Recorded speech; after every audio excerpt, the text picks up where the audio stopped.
Hi everybody, welcome back to Project COVID 1953 Chevy 150 project. Wanted to give you an update. I've talked about this in the past about the tight fit on the exhaust between the frame, and I'm using basically a T5 transmission with the factory bell housing that would come out of like an 88 IROC Camaro. And it's got a mount off the side of the bell housing that is where the slave cylinder goes. So to get around that is a very tight fit. So what I wanted to show you is I went ahead and installed the slave cylinder. The factory heat shield works out perfectly. So it's basically blocking off the heat from the exhaust.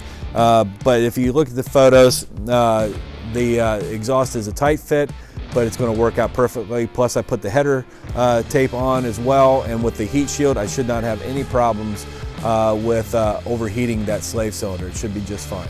So check it out. Just want to give you a quick update on that, and there'll be more to come. Talk to you soon.